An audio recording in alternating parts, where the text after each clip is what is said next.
কাজ করি নাই ফর ইউর ইনফো। যাই হোক, হবে আমি একটু কামাল ভাইয়ের কাছে যেতে চাই। কামাল ভাই, এইটারে আপনি আসলে কিভাবে দেখেন? নির্বাচন কেমনে ঠেকানো, নির্বাচন আসলে হবে কিনা?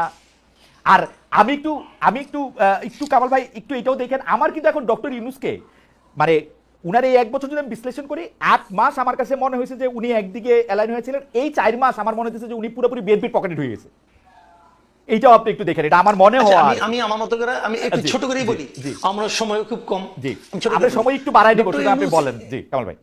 আচ্ছা, এই যে ডক্টর ইউনূসের যে কথাগুলো হাদিও বললেন, যে এই যে তালিকা করা, মৃতদের তালিকা করা, যারা শহীদ হয়েছে তাদের তালিকা করা, আহতদের তালিকা করা, তাদের দায়িত্ব নয়, এই বিষয়গুলো করা যে কোনো সরকারের পক্ষে 2 মাসের কাজ ভাই, জাস্ট 2 মাসের কাজ।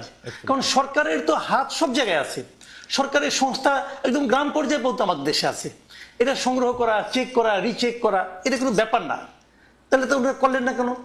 করলেন না দুটো কারণে আমি বলি আপনাকে। প্রথম কারণ হলো, আমি শুরু থেকেই বলছি, এটা একটা নন সিরিয়াস টাইপের গভর্নমেন্ট। একটা সরকারের যে দায়িত্বটা থাকে, যখন একটা পলিটিক্যাল গভর্নমেন্ট থাকে না, তাদের জনগণের কাছে অনেকগুলো কমিটমেন্ট থাকে, এদের কোনো কমিটমেন্ট নাই। এটা 1 নাম্বার। যদি কোনো বিপ্লবী সরকার হয়, তারও একটা কিন্তু কমিটমেন্ট থাকে, এটা তার বিবেকের কাছে একটা কমিটমেন্ট থাকে, যে আমাকে এই লোকগুলো নিজের জীবন দেয়া আমাকে এখানে বসাইছে, অতএব এই কাজগুলো আমার করার দায়িত্ব। এই ধরনের কোনো কমিটমেন্ট এদের নাই। আমি হাদিকে বলি, যেমন হাদির কথা বলি, হাদি তো রাজপথের অকুতোভয় সৈনিক ছিলেন, তখন হাদি মনে করেন হাদি তখন আন্দোলন করতেছে, আপনি হাদিকে যাই নিয়ে 3 তারিখে যে বলেন হাদি আন্দোলন ঠিকঠাক মতো করো, যদি তুমি জিততে পারো তাহলে কিন্তু আমি নূরজাহান বেগমকে স্বাস্থ্য উপদেষ্টা বানাবো। হাদি কি করতো ভাই? হাদি করতো, হাদির রিয়াকশনটা কি হতো আপনি বলেন? তো এখন এই তো হয়েছে, ও আন্দোলনে বিজয়ী হয়েছে, নূরজাহান বেগমকে উপদেষ্টা বানাইছেন। কে বানাইছে? ডক্টর ইউনূস বানাইছে। কেন বানাইছে? দেশের স্বাস্থ্য ব্যবস্থা উন্নত করার জন্য বানাইছে, নাকি এই ভদ্র মহিলাকে উনি এত বছর ধরে চিনে, ঠিক আছে বয়স্ক হয়ে গেছে, গৃহবধূ ঘরে থাকে, এখন নাতি নাতি নিয়ে থাকে, তার সঙ্গে পরিচয় আছে, আইনে বসাই দিছে? এটা কি একটা সরকার প্রধানের দায়িত্ব? এটা কি একটা সরকার প্রধানের কাজ হতে পারে? পারে না। দেখেন একটা ছোট করে একটু জানবো, ডক্টর ইউনূস যেহেতু কাউকেই চিনে না, নানা জায়গা থেকে নানা উপদেষ্টা আছে, উনার তো একটা নিজের লোক দরকার, যে উপদেষ্টা পরিষদে কে কি বলে আমার কাছে এসে একটু বলবা। সকল ধরনের সিইওরা তো এরকম করে একটা লোক লাগায় রাখে ওই বোর্ড মিটিং এ কে কি বলে, ওরকম সমস্যাটা কথা আমি বলি, এটা লাগবে না। উনি কিন্তু চেষ্টা করেন তা না, উনি আসলে বাংলাদেশের মানুষকে চিনে না। This is the tragedy. উনি এই দেশের মানুষকে চেনে না, উনি এই দেশের মানুষের ক্যারেক্টার বুঝে না। এই দেশের মানুষ কত দ্রুত ভালোবাসতে পারে, কত বিপুল পরিমাণ ভালোবাসতে পারে, এবং কত দ্রুত ত্যাগ করতে পারে, এই জিনিসটা ওনার জানা নাই। উনি আপনি হিসাব করে দেখেন না ভাই, পূর্ববর্তী 30 বছর 40 বছর উনি দেশে থাকছে কয়েকদিন, বাইরে থাকছে কয়েকদিন, দেশের সাংবাদিকদের ইন্টারভিউ দিচ্ছে কয়েকদিন, বাইরের সাংবাদিকদের ইন্টারভিউ দিচ্ছে কয়েকদিন। দেখেন না ভাই, দেখলেই তো হয়। যে ওই প্রসঙ্গে আমি যাচ্ছি না, আমি মূল পয়েন্টে আসি। ওনার সমালোচনা করে আমার কোনো লাভ নাই, যা পাইছি তাই তো পাইছি। আমার কথাটা হলো কি, যে আপনার এই যে তালিকাটা দেখেন, এটা ছিল সবচেয়ে ফরজ কাজ। এটা নিয়ে কিন্তু ছাত্ররা বলছে, এদের চিকিৎসা নিয়ে ছাত্ররা বলছে। এবং অগাস্ট মাসে আমার যতদূর মনে পড়ে, অগাস্টের 16 কি 17 তারিখের দিকে আমি একটা টক শোতে ছিলাম, সেখানে হাসনাত আব্দুল্লাহ ছিল। ও স্টেট বলছে এদের চিকিৎসা হচ্ছে না কেন, সে স্বাস্থ্য উপদেষ্টাকে দায়ী করছে। ওরা কিন্তু বলেছে, এই স্টুডেন্টরা সবাই বলতেছে উনি পাত্তা দিচ্ছে না। স্টুডেন্টদের হয়েছে কি বিপদটা কোথায়? এদের বিপদটা হয়েছে তারা সরাসরি স্টুডেন্ট এই ইনস্টিটিউটে কিছু বলতে পারতেছে না, কারণ এরা তো ওকে আনছে, বলতে পারছে না। তো কিন্তু কাজটা তো হচ্ছে না। এই যাবৎকালে শহীদদের তালিকা নিয়ে আমি বলি আপনাকে, আমি আগে বলছি আমি কিন্তু কোনো দল করি না, শহীদদের তালিকা নিয়ে সবচেয়ে বড় কাজটা কে করছে জানেন? জামাতে ইসলামী করছে। জামাতে ইসলামীকে তালিকা করছে, এবং সেই তালিকাতে সেই ওরা 10টা খণ্ডের বই করছে, 10 খণ্ডের বই। সেখানে তারা দেখাইছে যে কে মারা গেছে, কবে মারা গেছে, তার আইডি কার্ড সহ, তার ফ্যামিলির বিবরণ সহ, ফ্যামিলিতে কে কে আছে না আছে ডিটেইল আছে। এই কাজটা জামাত করছে, আর কেউ করে নাই। তো জামাত একটা পলিটিক্যাল পার্টি যদি করতে পারে, গভর্নমেন্ট পারলো না কেন? জামাত চেয়েছে তাই করেছে, সরকার চায় নাই তাই করে নাই।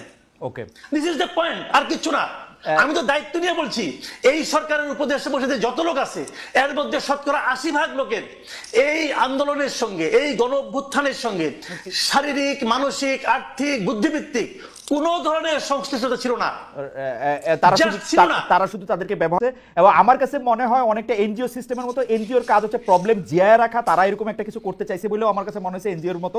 কিন্তু আপনার কাছে আমি একটু দর্শকের একটা মন্তব্য আপনার উদ্দেশ্যে, এটাকে আমি করে রাখি, একটু জনাব হাদির কাছে যাই। জনাব আল মামুন তিনি বলছেন, কামাল সাহেবকে জিজ্ঞেস করেন তিনি ওই দিন বললেন যে যারা ডিবি অফিসের ভাত খেয়ে আন্দোলন প্রত্যাহার করে তারা এখন বড় নেতা, এটার ব্যাখ্যা দিলে ভালো হয়। আমরা আসছি কামাল ভাই আপনার কাছে। আমি একটু জনাব হাদি আপনার কাছে একটু প্রশ্ন করে, যে আপনি প্রায় দাবি করছেন যে গণহত্যার বিচারের আগে কোনো নির্বাচন না, বিচার দ্রুত করার দাবিও তুলছেন, কিন্তু বিচারের ক্ষেত্রে তো টেকনিক্যালি সরকারের হাত থাকার কথা না। মানে আমরা তো ওই রকম ভাবে শেখ হাসিনা সরকারের মতো ট্রাইব্যুনালের নিয়ন্ত্রণ করবো ওরকম বিচার আমরা চাই না। বিচার প্রক্রিয়াকে আইন কানুন মেনে এগোতে হবে। তো সেই ক্ষেত্রে আপনারা বিচারের কতটুকু অগ্রগতি চান, বা সরকার বিচারটাকে কিভাবে তাড়াতাড়ি করবে সেটা যদি আপনি বলেন, বা নির্বাচন কমিশন কিভাবে করবে? ওকে খালিদ ভাই, এখানে আমরা যেটা খুবই স্পেসিফিকলি বলেছি, যেহেতু এখন দেশ ভোটের ট্রেনে উঠে গেছে, এখানে আমরা খুবই ফাইনালি একদম বলেছি যে বিচার তো একটা লম্বা প্রক্রিয়া। এখন দেখেন বাংলাদেশের বাস্তবতা হলো, দেখেন এই যে আপনি রাজনৈতিক দলগুলোর কথা বললেন, ইভেন এই সরকারের সমালোচনার ক্ষেত্রেও যেটা, বাংলাদেশের রাজনৈতিক দলগুলোর সমস্যা হলো তারা প্রেস ব্রিফিং করে প্রধান উপদেষ্টা অন্যান্যদের সাথে সামনে এসে বলে আমরা তো কোনো নির্বাচনের ভালো রোডম্যাপ পেলাম না। কিন্তু যারা যখন প্রধান উপদেষ্টা বা অন্যান্য উপদেষ্টাদের সাথে বসে, তখন একদল বলে আমার পেট্রো বাংলা লাগবে, আর এক দল বলে আমার অমুক ইউনিভার্সিটির ভিসি লাগবে, আর এক দল বলে আমার স্থানীয় সরকারের সচিব লাগবে। এই ভাগবটোয়ারা পরে যখন তার মন মতো হয় না, তখন বাইরে গিয়ে প্রেসার দেয়। মুশকিল হলো তারা এই সরকারকে সামনে রেখা তারা সবাই নিজের মতো আকার গুছাই নিতেছে, কিন্তু ফেল করলে সরকার লাভ হইলো বিএনপির, লাভ হইলো জামাতের, লাভ হইলো এনসিপির, কিন্তু ফেল করলে কে? সরকার করবে। নাম্বার 2, গত 4 বছরে খালেদ ভাই আপনি একটা খুবই জিনিস ভালো করে নোটিস করছেন, যে গত 4 মাস ধরে আপনি দেখবেন যে ইউনূস সাহেবের সেই স্পিরিট, সেই ভোকাল নাই। উনি মনে হচ্ছে যেন কোন একটা আপোষের মধ্য দিয়ে যাচ্ছেন, রাইট? এটা তো সত্য কথা। ওনাকে আমরা বলেছি যে দেখেন আপনার আলোচনায় বোঝা যায় আপনি, হ্যাঁ লন্ডন বৈঠকের পরে বোঝা যাচ্ছে যে আপনি আর্টিফিশিয়াল কথা বলেন, আপনি আনস্ক্রিপ্টেড বলতেন, আপনি স্ক্রিপ্ট দেখে বলেন। এর একটা বড় কারণ ঝামেলাটা হলো এই সরকার মনে করেছিল ইউনূস সাহেব যে এনসিপির যে ভাইরা আছে তারাই হলো তার ভ্যানগার্ড, একমাত্র ছাত্র জনতা, তার চারপাশে একটা লেয়ার তৈরি করা হয়েছে। একমাত্র অল্প কিছু লোকজন ছাড়া আমি আপনাকে ইভেন বলতে পারবো পিলখানা কমিশনের মতো গুরুত্বপূর্ণ কমিশন, গুম কমিশনের মতো গুরুত্ব কমিশনের সদস্যরা 1.5 মাস ধইরা প্রধান উপদেষ্টার সাক্ষাৎকার পান না। আপনি ভাবেন, এর মানে এমন একটা লেয়ার, মানে এবং আরো বলি আর্মি সেক্রেটারি ওনার সাথে যিনি আছেন সম্ভবত যে সচিব, তার ক্লিয়ারেন্স ছাড়া তার কাছে কেউ যেতে পারে না। তো এই যে ক্লিয়ারেন্স ছাড়া এটা হওয়ারই কথা, মানে সরকার প্রধানের হওয়ারই কথা। কিন্তু ভাই আপনি দেখেন গুম কমিশনের মতো একটা সিরিয়াস কমিশন, পিলখানা কমিশনের মতো একটা সিরিয়াস কমিশনের মেম্বার যদি তার সাথে 10 মিনিট কথা বলতে না পারেন, তারা তো কাজ শেষ করে যাবেন। এর মানে হলো তার চারপাশে এরকম একটা বলয় তৈরি করা হয়েছে। এই বলয়টা আমরা বলেছি বারবার ভাঙেন। এই বলয়টা না ভাঙলে আপনি যেটা মাসুদ ভাই বলছেন যে উনি বাংলাদেশের মানুষকে চেনেন না, দেখেন উনি বাংলাদেশের মানুষকে চিনছিলেন বিধায় গ্রামীণ ব্যাংকে সফল করতে পারছেন। কিন্তু এই যে ওনাকে ব্র্যাকেট বন্দি করতেছে কারা? রাজনৈতিক দলগুলো। কিরকম? এই রাজনৈতিক দলগুলো সমস্ত সুবিধা এই সরকারের কাছ থেকে নিবে, কিন্তু এই সরকারের কোনো দায় নিবে না। তারা সবাই মিলা সাদা পাথরের পাথরগুলো খাইয়ে ফেলবে। সেখানে বিএনপি, জামাত ইসলামী সবাই ঐক্যবদ্ধ, কিন্তু দোষ হবে কার? এই সরকার পারে না। কিন্তু দেখেন যখন বন পরিবেশ উপদেষ্টারে যারা ঘেরাও দিছে, সেখানে বিএনপি আছে, সেখানে জামাত ইসলাম আছে, সবাই মিলা আমরা একসাথে। আজকে একটা মজার ব্যাপার বলি ভাই, এই যে পত্রিকা নিউজ করছে যে রাজনৈতিক ঐক্যমত্যে সাদা পাথর লুটপাটের ক্ষেত্রে বাংলাদেশের সব রাজনৈতিক দল বিরাট এনসিপি ছিল হাদি, এনসিপি তো নতুন দল, এনসিপি তো ওখানে নাই এখন, জামাত বিএনপি জাতীয় পার্টি মিলে, জামাত বিএনপি জাতীয় পার্টি করছে, তারা মিলে এই লুটপাটটা করতে চাইতেছে। এখন আমাদের যেটা মুশকিল, আমরা ভাই নির্বাচনের আগে কি চাইতেছি? আমরা বলছি এই নির্বাচন ফেব্রুয়ারিতেও লাগে না, এই নির্বাচন চাইলে ডিসেম্বরেও করা সম্ভব। দুইটা কাজ করেন প্লিজ। এক নম্বরে হলো এই বিচার তো লম্বা সময় ধরে চলবে, কিন্তু অ্যাটলিস্ট যারা একদম নির্দেশদাতা, আপনি তাদের কিছু বিচারের অন্তত আমাদেরকে দেখাই যান যে স্বচ্ছ একটা বিচারিক প্রক্রিয়ার মধ্য দিয়ে। এই আপনি বলছেন যে যারা ডিবি অফিসে খাওয়া দাওয়া করে নেতা বনে গেছে, এটার ব্যাখ্যা চাইছে আপনার কাছে। কামাল ভাইকে আমরা শুনতে পাচ্ছি না কোনো কারণে। কামাল ভাই কি মানে কামাল ভাই বলছেন কিন্তু শুনতে পাচ্ছি না। জি কামাল ভাই, আপনি কি শুনতে পাচ্ছেন? এবার পাচ্ছি কামাল ভাই, এবার পাচ্ছি। আচ্ছা, আমি আপনাকে বলি ওটা একটা প্রসঙ্গক্রমে এসেছিল। প্রসঙ্গটা আমি বলি, একটা হঠাৎ করে বলে না অনেক কিছু বোঝা যায় না। আমার প্রসঙ্গটা ছিল এখানে যে একটা প্রশ্ন উঠেছিল আমার কাছে, যে আমি কিন্তু একদম শুরু থেকেই বলে আসছিলাম যে এই সরকারের 2 জন ছাত্র উপদেষ্টা নেওয়াটা ছিল এই সরকারের জন্য একটা বড় ব্লান্ডার। এই কথাটা আমি বলেছিলাম। কেন বলেছিলাম সেটা ব্যাখ্যা করতে যাই বলেছিলাম যে এই ছাত্রদের কিন্তু যাদেরকে নিয়েছিলেন তাদের প্রজ্ঞা, তাদের মেধা, তাদের যোগ্যতা নিয়ে কিন্তু আমি কোনো প্রশ্ন করি নাই এই কারণে তাদের তো আমি টেস্ট করি নাই। কিভাবে আমি বলবো এটা? কাজে ওইটা আমি বলি নাই। আমি বলেছিলাম ওদেরকে নেওয়ার মাধ্যমে পুরো দেশের যে ঐক্যবদ্ধ ছাত্র যারা ছিল, ছাত্র শক্তি যেটা যুব শক্তি, সেই শক্তিটাকে ভেঙে দেওয়া হয়েছিল। অনেকের মধ্যে প্রশ্ন জেগেছিল যে উনি যদি হয় তাহলে আমি নই কেন, আমি উনার চেয়ে কিসে কম, অথবা উনি কোন বিবেচনায়। এই প্রশ্নটা অনেক ইয়াংদের মধ্যে আমি শুনেছি। কেন শুনেছি সেটাও আমি বলি কিভাবে শুনেছিল। এভাবে যে আমি ওই দিনই ওই 8 তারিখে একটা টেলিভিশনে ছিলাম, যখন ওইখানে ওই ঘোষণা করা হচ্ছিল নামগুলো, তখন ওইটাকে মূল্যায়ন করার জন্য বলা হয়েছিল। তখন আমার সঙ্গে ওখানে ইন্ডিপেন্ডেন্ট ইউনিভার্সিটি, সম্ভবত একটা প্রাইভেট ইউনিভার্সিটির একজন স্টুডেন্ট ছিল, সমন্বয়ক ছিল। ওই ভদ্রলোক তখন মাথার মধ্যে কাটা ছিল, এখানে একটা প্লাস্টার লাগানো ছিল মাথার মধ্যে, সে আমার সঙ্গে ছিল। এবং সেখানে তার সঙ্গে আলাপ করতে করে দেখলাম সে খুবই আনহ্যাপি। সে বলতেছে যে ঢাকা ইউনিভার্সিটি থেকে 2 জনকে নেওয়া হলো উপদেষ্টা হিসাবে, তা আমরা আমাদের এই ত্যাগের কি মূল্যায়ন হলো? দেখেন, ওরা কিন্তু তাৎক্ষণিক মূল্যায়ন খুঁজতেছে। এটা তো মূল্যায়ন খোঁজার ব্যাপার ছিল না, ব্যাপারটা ছিল স্টুডেন্টরা থাকবে প্রেশার গ্রুপ হিসাবে। যদি এমন হতো যে একটা স্টুডেন্টদের সম্পর্কগুলি সমন্বয়কে নিয়ে একটা প্রেশার গ্রুপ করতো, তারা সরকারের সঙ্গে প্রতি 15 দিন পর বসতো, বসে বলতো জনগণ এটা চায়, আপনি এটা করতে পারছেন না, তারা প্রেশার দিত, সেটা হতে গভর্নমেন্টের জন্য ভালো। আমি তখন বলেছিলাম যে এই যে 2 জনকে নেওয়া হয়েছে কোন বিবেচনায়? এরা তো মানে এক নম্বর কথা, তারা ঢাকা ইউনিভার্সিটির যে ইউনিভার্সিটির একজনও নিহত হয় না, যদি আমি ওইভাবে ধরি। প্রাইভেট ইউনিভার্সিটিগুলো তারা তো অনেক ভূমিকা রেখেছে। এবং তারও চেয়ে বড় কথা যে আপনার ওরা কিন্তু আপনার ওখানে মুচুলাকে দিয়ে চলে আসছিল ভাতের হোটেল থেকে, যে তারা আন্দোলন প্রত্যাহার করলো। তারপর আন্দোলনটা আবার নতুন করে জায়গায় তুললো কে? এই প্রাইভেট ইউনিভার্সিটিগুলো। তো প্রাইভেট ইউনিভার্সিটি কি মূল্যায়ন আপনারা করেন নাই তো। আমি কিন্তু এভাবে টু দ্য পয়েন্ট, মানে এদেরকে অবমূল্যায়ন করার জন্য বলছি না, আমি বলছি যে এদেরকে নেওয়াটা পুরো জিনিসটাকে মানুষের মধ্যে, ইয়াংদের মধ্যে যে একটা প্রশ্ন সৃষ্টি করেছিল, সেই কথা বলতে যে এই টাইম বলেছি। এবং আমি ঠিক মনে, অনেকে বলেছে যে প্রেশার দিয়ে করানো হয়েছে, আমি ওকে, এরা কিন্তু বিএনপির অনেক লোককে ভাতের হোটেলে নেওয়া হয়েছে, কেউ তো মুচুলাকে দিয়ে আসে নাই। আপনার মুচুলাকে দিয়ে আন্দোলন প্রত্যাহার করছিলেন কেন? তারপরে যদি প্রাইভেট ইউনিভার্সিটিগুলো আন্দোলনটাকে আরো বেগবান না করতো, তাহলে কিন্তু কামাল ভাই, আপনার কাছে কি মনে হয় না যে একটা 25 থেকে 30-এর ব্যান্ডের কিছু তরুণদেরকে যদি ওই রকম ভাবে যেভাবে যৌথ রিমান্ড করে, আমরা কিন্তু শুনেছি যে একবার ডিজেফ এর কাছে, একবার ডিবির কাছে, তারা কোথায় আছে জানা না, তাদেরকে চোখ বাঁধা হয়েছে, এইসব ক্ষেত্রে তো অনেকেই আসলে মুচলেখা দিবে, সেখানে মুচলেখা দেওয়াটাকে আপনি এত বড় করে কেন দেখতেছেন? বা ভাতের হোটেলে ভাত খাওয়া, ডেরিভেটিভ রিমার্ক কেন? আমি বললাম তো, এই হারুনের হোটেলে এর আগে অনেক লোক ভাত খেয়েছে। এখন ওনারা যদি বয়সজনিত কারণে অন্যদের মতো শক্ত দৃঢ় না হতে পারেন, তাহলে ওনারা এখন এই বয়সজনিত আমরা কিন্তু কামাল ভাই 111 এর সময়ের কথা আপনার নিশ্চয়ই মনে থাকবে। সেই সময় 111 না কি 11, এটা 111, আমি হারুনের হোটেলের কথা বলছি। যে না 111 এর সময় আপনি নিশ্চয়ই মনে থাকবে যে আগের কথা বলতেন 111 এ অনেকে অনেক কিছু বলছে, ওগুলো আমাদের সব মনে আছে। ওবায়দুল কাদের কি বলছে, আব্দুল জলিল কি বলছে, ওগুলো সবই আমরা দেখছি। সাইফুর রহমান কি বলেছেন, সবই আমরা দেখছি, ওগুলো ভিডিও আমরা দেখেছি। বাট সেটা তো অন্য হিসাব। কিন্তু এখানে তো, এবং ওখানে কেউ কিন্তু মুচলেখাতে আসে নাই, এখানে তো তারা আন্দোলন প্রত্যাহার ঘোষণা দিয়েছে। আচ্ছা ঠিক আছে, আমরা একটু জনাব হাদি আপনার কাছে আসি। জনাব হাদি, যেই নির্বাচনটা কখন হবে সেই প্রসঙ্গের মধ্যে থেকে, এবং জনাব মাসুদ কামাল ভাই এনসিপির কথাও একটু বলতেছিলেন যে যারা নেতা হয়েছেন সেখানে, আমাদের অনেকে আপনাকে এই প্রশ্ন করেছেন, আমাদের গবেষক দলে একটি আপনাকে প্রশ্ন করেছেন যে 5 আগস্ট ডক্টর ইউনূস জুলাই ঘোষণাপত্র পাওয়ার পরে এনসিপি বা বাংলাদেশ গণতান্ত্রিক ছাত্র সংসদ এবং এমনকি আপনাদের মধ্যে এক ধরনের মনোমালিন্য, ঘরের মধ্যে মশারি, কেউ বলতেছেন দলের মধ্যে দল, আপনারা আলাদা হচ্ছেন নাকি আপনারা এক হচ্ছেন, সেরকম অনেক কথা বলছেন। আপনি ব্যাপারটাকে আসলে কিভাবে দেখেন? প্রশ্নের মধ্যে আরো প্রশ্ন করেছেন, শুধু আপনাকে দর্শকরা এই প্রশ্নটাও করেছেন যে আপনি এনসিপিতে যান নাই কেন? আপনি নাগরিক কমিটিতে থাকলেন, এনসিপি যখন হইলো তখন আপনি গেলেন না কেন? আচ্ছা, এটা আমি বলতেছি, এটা আমি ফেসবুকে অনেক আগে ক্লিয়ার করছি, তারপর আমি আপনাকে একটু বলি। যেহেতু প্রশ্নটা আসেন, আমি ভাবছি আপনি হয়তো প্রশ্নটা পড়বেন, আমি একটু আপনার মাধ্যমে মাসুদ ভাইকে একটু কাইন্ডলি প্রশ্ন করে রাখতে চাই। আমি পুরোটা দেখি নাই, বাট যেহেতু ইউটিউবে প্রচুর ছড়াচ্ছে, থাম্বনেল দেখে দেখেছি যে মাসুদ ভাই বলেছেন যে আসলে আওয়ামী লীগ ছাড়া এই নির্বাচন ইনক্লুসিভ হবে না। এটা আমার সর্বশেষ প্রশ্ন, কামাল ভাইয়ের জন্য এটা সর্বশেষ প্রশ্ন, কামাল ভাই এটা মনে করেন কিনা? ঠিক আছে, এটা আমার অবশ্যই প্রশ্ন যে কামাল ভাই এটা মনে করেন কিনা।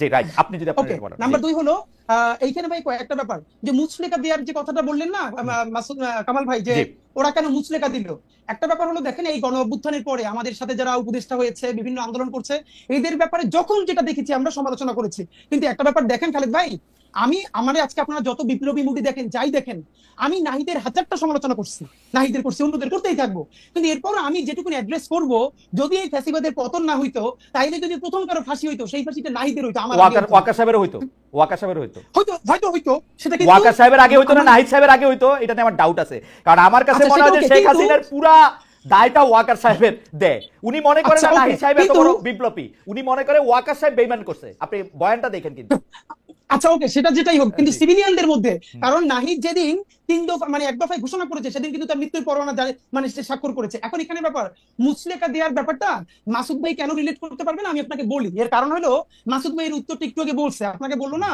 যে ওনাকে আওয়ামী লীগের সময়ও ডিজিএফআই থেকে 2-3 বার চা খাইতে ডাকছে, তো উনি যান নাই, কিন্তু কিছু হয় নাই। এর মানে হইলো ডিজিএফআই আসলে অত খারাপ না, এই আমরা যারা খারাপ মানুষ ছিলাম এদেরকে ডিজিএফআই আয়নাগর দিয়ে হেদায়েত করে ফেলছে। কিন্তু মাসুদ ভাই ভাবেন, ডিজিএফআই চা খাইতে ডাকতেছে আর মাসুদ ভাই যাইতেছে না, তাও ডিজিএফআই এর কিছু বলতেছে না। আমি আপনাকে কিছু ছোট স্মরণ করাই দিই। নুরুল কবির ভাই, আমি আমার অনুষ্ঠানে অন্য কোনো কথা যেটা আমি দায়িত্ব নিয়ে করছি, নুরুল কবির ভাই আমার অনুষ্ঠানে গিয়া ডিজিএফআই রে, শেখ হাসিনা রে, মানে ইন্ডিপেন্ডেন্ট টেলিভিশন অনুষ্ঠানে এমন কথা বলছে যেগুলো আমি এখন মুখ দিয়ে করতে পারবো না। ওই কথা বলার পর নুরুল কবির ভাইদের একটা আলাদা অবস্থান ছিল, মাসুদ কামাল ভাইদের একটা আলাদা অবস্থান ছিল, যেটার জন্য এত সহজ না। কিন্তু কামাল ভাইয়ের শুধু মনে করাই দিয়ে যে উনি নাহিদের শরীরের দাগ দেখছেন কিনা, ওনার সন্তান যদি ওইটা হইতো বা ভাই সারা শরীরের কি অবস্থা, কোনো মানুষ সুস্থ থাকতে পারবে? নাহিদের হাজারটা সমালোচনা আমি করি, কিন্তু ভাই নাহিদের শরীরের দাগ কি দেখা যায়? তো এইটা হলো একটা প্রশ্ন, সুতরাং মুসলিমের উত্তর পাবে। নাম্বার 2, এই সরকারের ভাই বললো না যে ভাই দেখেন, আমি নিজেও বলি এই সরকারে যারা উপদেষ্টা হয়েছে ছাত্রদের, প্রথম হলো কে হয়েছে এই প্রশ্নটা পরে। এখন ধরেন আমাদের প্রাইভেট বিশ্ববিদ্যালয়কে আমরা বলি এই আন্দোলনের বাঁশের কেল্লা। ঢাকা বিশ্ববিদ্যালয় যখন একদম মুক্ত হয়ে গেছে, পুরো আন্দোলন মরে গেছে, তখন এই আন্দোলনকে নতুন করে জীবন দিয়েছে, বাঁচিয়ে রেখেছে প্রাইভেট বিশ্ববিদ্যালয়। কারণ আমার বাসা রামপুরে, আমি আন্দোলনের শুরু থেকে শেষ পর্যন্ত ব্র্যাকের সামনে, ইস্ট ওয়েস্টের সামনে এই পুরো ঘটনার সাক্ষী যে কি হয়েছে। সুতরাং এখন কথা হলো ভাই, ধরেন 10 জন উপদেষ্টা নিবে ছাত্রদের মধ্য থেকে, তাইলেও কি সকল প্রাইভেট বিশ্ববিদ্যালয় থেকে একজন করে নেওয়া সম্ভব? বাকি যে হাজার হাজার হবে না, সেও তো প্রশ্ন তুলবে, এটা কোনো প্রক্রিয়া না। কিন্তু আমরা বরং যেটা করতে চাই, এই যে 2 জন ছাত্র উপদেষ্টা হইলো, এখানে তো 2 জন নেওয়া ঠিক হয় না। এই সরকারের একমাত্র বৈধতা এই ছাত্র উপদেষ্টারা তাদের সাথে আছে, কারণ যখনই তারা চাপে পড়ে কোনো অকাজ কইরা, তখন বলে আমাদের সাথে ছাত্ররা আছে। কিন্তু ছাত্ররা যে দাবি জানায় সেগুলো সে ডক্টর ইউনূস সাহেব একটাও বাস্তবায়ন করে না, ক্যাবিনেটে বাস্তবায়ন করে না। কেন করে না?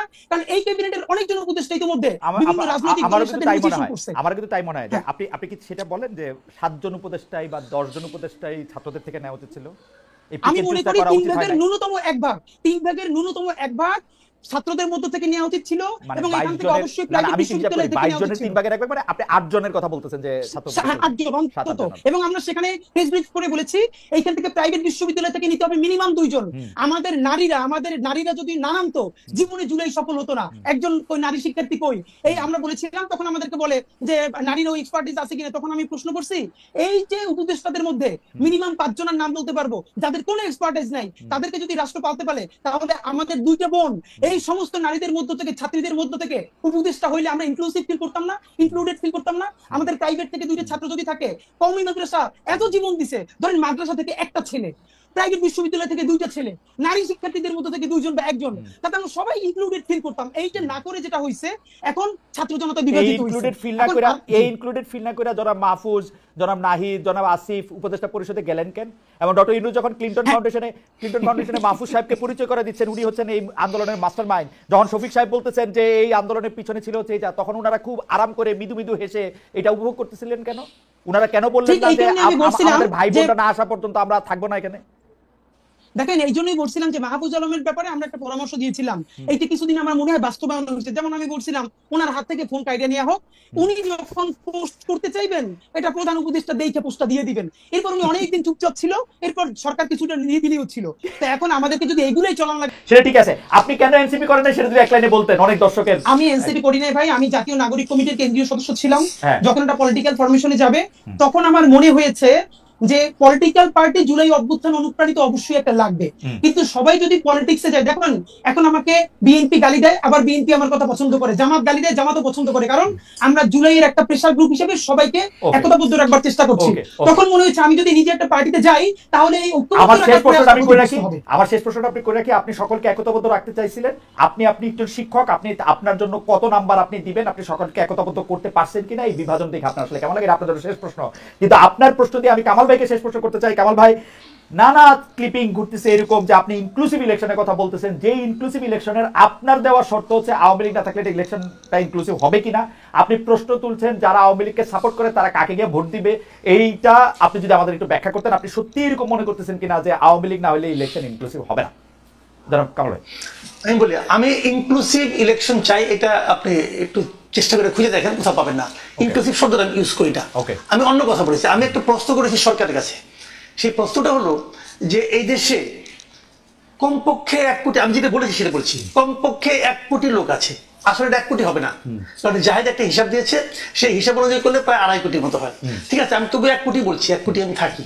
কারণ আমার হিসাব হলো কি, আওয়ামী লীগ যেবার সবচেয়ে কম ভোট পেয়েছে সেবারও পেয়েছে 2,28,00,000 ভোট, এটা হলো 2001 সালে।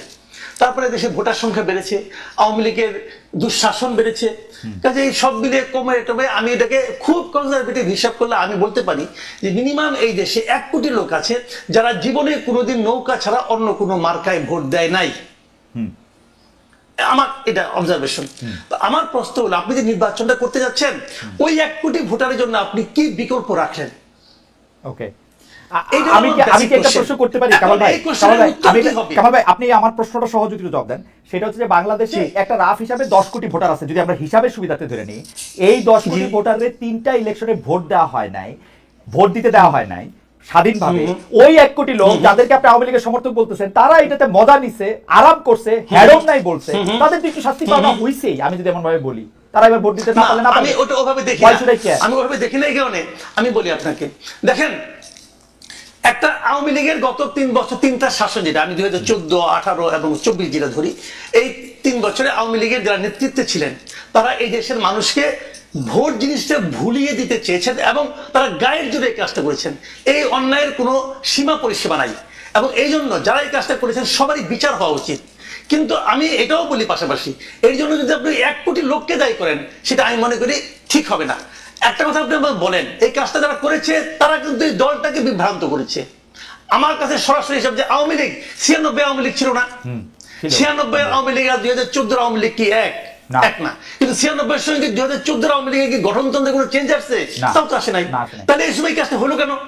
হলো এই কারণে আওয়ামী লীগের স্টিয়ারিং যার হাতে ছিল সে 2014-তে এসে মানুষ মারা শুরু করছে এবং সে স্বৈরাচারী হয়ে উঠেছে। সেই দলটাকে আমি আপনাকে সুপার এক্সাম্পল দিয়ে বলি ভাই, সরাসরি, তাহলে বুঝবেন আপনি, ইনশাআল্লাহ ক্লিয়ার হবে। ধরেন একটা বাস, ধরেন একটা টাটা বাস অথবা একটা মার্সিডিজ বাস, ধরেন সেই মার্সিডিজ বাস গাড়ি অ্যাক্সিডেন্ট করে 2 জন লোককে মেরে ফেললো। দোষ এই জন্য কি আপনি মার্সিডিজ কোম্পানিকে যে দায়ী করবেন? না, করব না। কিন্তু মার্সিডিজ বাসের জন্য এটা ঠিক আছে, কিন্তু কামাল ভাই আমি বলি আপনাকে, দেখেন আমার একটু প্রশ্ন করার সময় দিন, আমি প্রশ্ন করব, আমি শেষ করে আমার কিন্তু আপনি উত্তর পেয়ে যাবেন। আমি বলি আপনাকে, এখানে গাড়িটা যে চালিয়েছে তার দোষ, রাইট, তাকে আপনি শাস্তি দেন, তাকে বিচার আওতায় আনেন। তা আওয়ামী লীগ যারা চালিয়েছে গত 15 বছর, তারা প্রত্যেকটা লোক যদি খারাপ হয়, প্রত্যেকটা লোকের বিচারের আওতায় আপনি আনেন, প্রত্যেকটা লোককে আপনি আনেন। আমার পুরো এমনকি উপজেলা পর্যায়ে পর্যন্ত, এমনকি ইউনিয়ন পর্যায়ে পর্যন্ত যারা আওয়ামী লীগের কাজগুলি করেছে, ব্যক্তি ধরে ধরে, তার অপরাধ ধরে ধরে ওদেরকে প্রত্যেকটা আপনি বিচার করেন। কিন্তু যারা আওয়ামী লীগের সঙ্গে জড়িত, আওয়ামী লীগ করে না, আওয়ামী লীগ করে না মানে কি, তারা আওয়ামী লীগের কমিটিতে ছিল না, আওয়ামী লীগের সুবিধা নেয়নি, অথবা আওয়ামী লীগকে কেবল ভোট দেয়, অনেক লোক আছে এরকম, যারা আওয়ামী লীগের যে ভোটটা দিয়ে আসে আর কিছু না, এবং সে লোক আমার কাছে আর কোনো মার্কে ভোট দেয় না, এরকম লোকের সংখ্যা আমি বললাম মিনিমাম 1 কোটি আছে। সেই লোকগুলির জন্য আপনার বিকল্প আপনি কি রাখবেন? এই প্রশ্নটা আমি করতে পারবো না? পারবেন, কিন্তু আমি প্রশ্নটা করি, এই প্রশ্নটা আমি কামাল ভাই বলি। আপনি যে মার্সিডিজ গাড়ির উদাহরণটি দিয়েছেন, যেখানে চালকের উদাহরণ দিয়েছেন, যেখানে প্যাসেঞ্জারের উদাহরণ দিয়েছেন, আওয়ামী লীগের সেই সমর্থক 1 কোটিকে যদি আপনি প্যাসেঞ্জার বলেন, তারা কোনোদিন ওই চালকের ব্যর্থতাকে চালকের ব্যর্থতা মনে করে না, আমার অন্তত জানা নাই। তারা যে এরা না থাকলে, যাদেরকে আপনি ধরে ধরে বিচার করা করতেছেন, তারা ভোট দিতে চায়, এটাও আমি কোনো সময় শুনি নাই। তারা মনে করে ওই চালক যে গাড়ি চালাইয়া গাড়ি নষ্ট করছে, তাদের মাথা ভাঙছে, তাদের পোলাপাইন ভাঙছে, ঠিকই করছে, এবং তারা এর জন্য চালকের শাস্তি টাস্তি, চালকের ছবি না থাকলে তারা নৌকার ছবি দেখে না ভাই। আর এটা যদি দেখতো তাহলে তো শেখ হাসিনা ইলেকশনই দিত, মানে আমার মনে হয়। এটা তো আপনার অপিনিয়ন, এটা তো আমার কোনো সমস্যা নাই, এটা আপনার অপিনিয়ন, কোনো প্রবলেম নেই। আপনি এবার দিয়ে দেখেন না, এবার আপনি ইলেকশন করবেন, সেখানে শেখ হাসিনা কোনো মাথার ছবি থাকবে না, কারো ছবি থাকবে না, দেখেন ওই লোকগুলি কি করে। ওকে, ঠিক আছে, এটা একটা প্রস্তাব। জনাব হাদি, আপনি প্রস্তাবটাকে একটু অ্যাড্রেস করতে পারেন অল্প সময়ের জন্য, আমরা শেষ পর্যায়ে চলে আসছি। আর আপনি যে বিভাজন থেকে ঐক্যবদ্ধ রাখতে চেয়েছিলেন, তাতে আপনি সফল না ব্যর্থ, ওইটাও যদি একটু বলেন, দুইটাই। আচ্ছা, তার আগে আমি একটু ভাই একটা রেসপন্স করি। নাম্বার 1, ভাই বলেছেন লীগের 1 কোটি ভোটার, আমি ধরে নেই 1 কোটি ভোটার না, 18 কোটির মধ্যে 9 কোটি ভোটার লীগের। আমি শুধু খালেদ ভাইরেও জিজ্ঞেস করি থাকে, আর মাসুদ ভাইরেও, জার্মানিতে 5 বছর আগেও গবেষণা হয়েছে যে প্রচুর মানুষ এখনো নাজিদের সমর্থন করে। শুধু তাই না, প্রচুর না, আমি আপনাকে বলি ভাই, একটু বলি ভাই, এই যে ভারতে কিছু বছর আগে আবারও আইন করে হিটলারের মাইন ক্যাম্প বই নিষিদ্ধ করা হয়েছে, মানে হিটলারকে মানুষ এতভাবে করতে চাইতেছে। এখন কথা হইলো আপনার কি প্রথমে যুক্তি নাকি ন্যায় অন্যায়? আপনি যুক্তি দিয়ে অনেক কথা বলতে পারবেন, কিন্তু বিচার করবেন কিনা, জাস্টিস করবেন কিনা? আমাদের প্রথম অবস্থানটা হইলো লীগ কোনো রাজনৈতিক দলই নয়, আওয়ামী লীগ বাংলাদেশে কোনো রাজনৈতিক দলই নয়, এটা একটা সোজা কথা মাফিয়া গোষ্ঠী। আর উনি ভাই বললো না যে এই আওয়ামী লীগ কি 96 আওয়ামী লীগ একই না? অনেকে যেটা করে ওই যে এই আওয়ামী লীগ খুব খারাপ, 96 আওয়ামী লীগ ভালো ছিল, 96 আওয়ামী লীগ ভালো ছিল না, তাহলে বাকশাল করছিল কে? আইয়ুব খানের বেসিক ডেমোক্রেসির বিরুদ্ধে দাঁড়াইয়া মহান মুক্তিযুদ্ধের মতো একটা জনযুদ্ধ যাদের নেতৃত্ব করছে, লক্ষ লক্ষ মানুষ জীবন দিচ্ছে, সেইটার মাত্র নতুন দেশের 4 বছরের মধ্যে এসে বাকশাল কইরা সব দলগুলোর ধ্বংস করছে, সব পত্রিকার ধ্বংস করছে। তাহলে সেই আওয়ামী লীগ কে করছে? মানে এই আওয়ামী লীগ 96, তাহলে এই 96 আগে তো 75 আওয়ামী লীগ কে করছে, 74 আওয়ামী লীগ কে করছে, বাকশাল কে করছে? 30,000-এর অধিক জাসদ নেতাকর্মী থেকে শুরু কইরা বিরোধী দলীয় নেতাকর্মী ওকে প্রথম রাষ্ট্রীয় মদতে গুম কে করছে, সিনিয়র শিক্ষকদেরকে গুম কে করছে। এর মানে আওয়ামী লীগ একটা কাল্ট, আওয়ামী লীগ একটা সেমি রিলিজিয়ন, এটা কোনো পলিটিক্যাল পার্টি না। আপনি দেখবেন, খালেদ ভাই আপনাকে গ্যারান্টি দিয়ে বলি, আপনার বন্ধু বান্ধব যারা আওয়ামী লীগের সব সাপোর্টার তাদের সাথে গল্প করবেন, আমি আজ পর্যন্ত একজন মানুষ পাই নাই যারা অন্তত বন্ধু বান্ধব। কিন্তু হাদি আমি আপনার সাথে আপনি মানে যে ধরেন যে বিভাজনের রেখার কথা আপনি বলতেছেন, কালি আওয়ামী লীগ করে বলে সেটাকে একটা কাল্ট বলতেছেন, এরপরের কথা আগায় না, আপনি আওয়ামী লীগ কাল্ট বলাই, আপনি পরের কথায় যান। কারণ হচ্ছে যে ওই এই কাল্টের রাজনীতি, এই কাল্টবাদী রাজনীতি আমি 15 বছর ধরে দেখে আসছি। আমি আওয়ামী লীগের কাছে কথা বলছি বলে আমি জামাত, আমার বাপ জামাত, অমুক শিবির, অমুক বিএনপি, এই কথা, এই কাল্টবাদী রাজনীতি আমি আর শুনতে মানে আমার আর ভালো লাগে না। আপনি জানে যা করেন ভাই একটা প্রশ্ন আপনাকে করছিল যে তাহলে আওয়ামী লীগ না থাকলে তাদের বিকল্পকে, আমি বাইরে হেল্প করি প্রশ্নটার উত্তর দিয়া যে নৌকা মার্কা তো থাকবে না, তাহলে না এটা বলে না, এটা বলে না, কিন্তু হাদি আপনি খেয়াল করেন না, হাদি আপনি খেয়াল করেন না, উল্টা বলছে উনি বলছে না না ভাই বলেছে 1 কোটি যে ভোটার, ওই ভোটাররা মূলত তাদের জন্য বিকল্প কি রাখছেন, এটা আমি বিকল্পের কথা বলে না আসলে উনি বলছে যে আমি যখন বললাম যে আওয়ামী লীগ যারা সাপোর্ট করে তারা প্যাসেঞ্জার হইলেও তারা ড্রাইভারের অ্যাক্সিডেন্টের জন্য ড্রাইভারকে দায়ী করে না। ওকে তাহলে ভাই আমি তো এটা আমরা ভোটে পরীক্ষা করে দেখি, আপনার কথা হয়তো ঠিক, কিন্তু আমরা এটা ভোটে পরীক্ষা করে দেখি, কোনো ছবি বা কোনো কিছু। এখন ভোটে যে পরীক্ষা করবেন, এই জন্য হাজারবার বলছি আমাদের লাগবে একটা ট্রুথ এন্ড রিকনসিলিয়েশন কমিশন। সেই পৃথিবীতে বহু দেশে যে সব জায়গায় গণহত্যা হইছে, দেখেন আমি আপনাদেরকে হাজারবার বলি ভাই, আমি হাই টোনে কথা বলি, এর মানে এই না আমি মানুষের মানবিক মর্যাদা ভুলুণ্ঠিত করার পক্ষে। আমরা হাজারবার বলেছি, যেই আওয়ামী লীগের সে যদি কেউ কমিটতেও থাকে, সে যদি আয়নাঘর না করে, গুম না করে, খুন না করে, জুলাইতে মানুষকে গুলি না করে, তার বিরুদ্ধে একটা মামলাও দেওয়া যাবে না, তাকে গ্রেফতার করা তো দূরের কথা। কিন্তু এটা একটা প্রক্রিয়ার মধ্যে দিয়ে যাওয়া লাগবে। আপনি কেমনি করবেন? এই সরকারের বড় ব্যর্থতা, এখন সে বিচারকে অ্যাক্সিলারেট করতে পারে না।